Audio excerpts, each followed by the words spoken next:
और ताउते तूफान गया नहीं कि यास के नाम चक्रवाती तूफान ने सर उठा लिया है। बंगाल की खाड़ी में बड़े बवंडर से चक्रवाती तूफान बनने का अलर्ट जारी किया गया है। मौसम विभाग के मुताबिक ये तूफान 26 मई की शाम बंगाल और ओडिशा के तट से टकरा सकता है। तूफान की आहट के बाद राज्य और केंद्र सरकार की एजेंसियां अलर्ट पर हैं।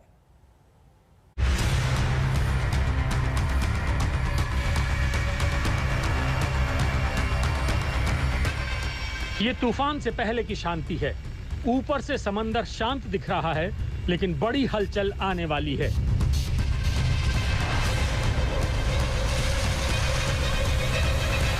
अरब सागर में ताउते तूफान को गुजरे अभी कुछ ही दिन बीते हैं और अब बंगाल की खाड़ी में यास नाम के बवंडर की एंट्री हो रही है। आशंका है कि बंगाल की खाड़ी में उठा हवा का बवंडर अगले 24 घंटों में गंभीर साइक्लोन में बदल जाएगा।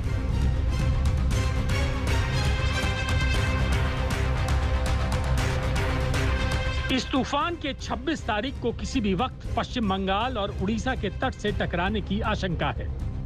उड़ीसा के भद्रक, केंद्रपाड़ा, जाजपुर, जगत सिंहपुर और मयूरभंज तूफान से सबसे ज्यादा प्रभावित हो सकते हैं। पश्चिम बंगाल के मेदिनीपुर, दक्षिण 24 परगना, हावड़ा, हुगली और उत्तर 24 परगना में असर देखा जाएगा। इसका असर आंध्र प्रदेश, पुडुचेरी और तमिलनाडु के तटों पर भी दिखेगा। इस तूफान की वजह से झारखंड, छत्तीसगढ़, बिहार के साथ साथ अंडमान और निकोबार द्वीप समूह में भारी बारिश हो सकती है। तूफान के दौरान 100 किलोमीटर से भी ज्यादा की रफ्तार से हवाएं चल सकती हैं।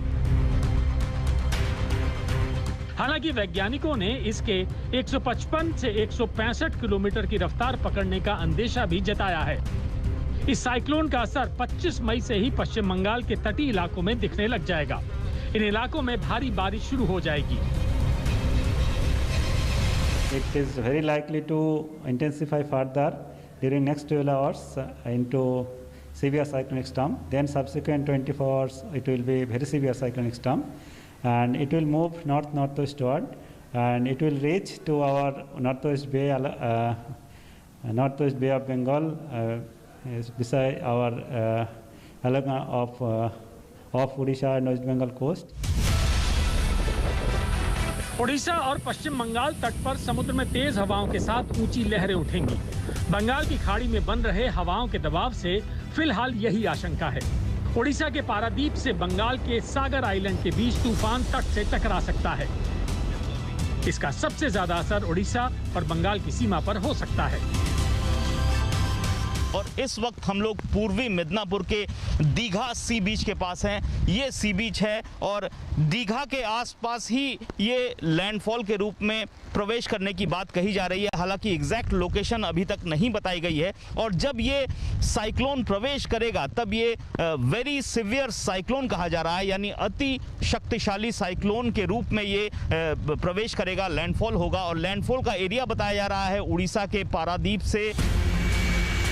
तूफान से प्रभावित होने वाली सभी राज्य सरकारें अलर्ट पर हैं। तट के पास से आबादी को हटाया जा रहा है। इसके साथ ही एनडीआरएफ ने मोर्चा संभाल लिया है। एनडीआरएफ ने 150 से ज्यादा टीमों की तैनाती की है।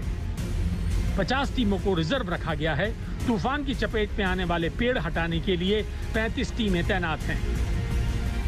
हवाई मार्ग से टीमों को लाया गया है।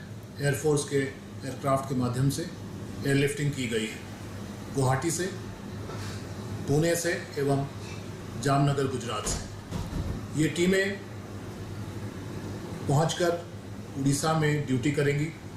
इस तरह उड़ीसा में कुल 52 एनडीआरएफ टीमें ड्यूटी पर आ जाएंगी। पहले उन्होंने 32 टीमों का डिमांड रखा था, अब 20 टीमें और मांगी गई हैं, तो इसलिए 52 टीमें आज देर रात तक अपने अपने जगह पर तैनात हो जाएंगी।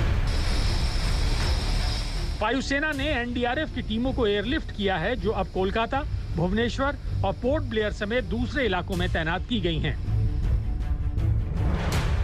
इसके अलावा भारतीय वायुसेना के 11 ट्रांसपोर्ट विमान और 24 हेलीकॉप्टर बिल्कुल तैयार रखे गए हैं। मौसम विभाग के तूफानी अलर्ट के बाद भारतीय रेल ने नई दिल्ली से पुरी और भुवनेश्वर जाने वाली कई ट्रेनों को रद्द कर दिया है। इनमें हावड़ा यशवंतपुर एक्सप्रेस समेत कई ट्रेन शामिल हैं। वहीं प्रधानमंत्री नरेंद्र मोदी ने वीडियो कॉन्फ्रेंसिंग के जरिए समीक्षा बैठक की है। कोलकाता से अनुपम मिश्र के साथ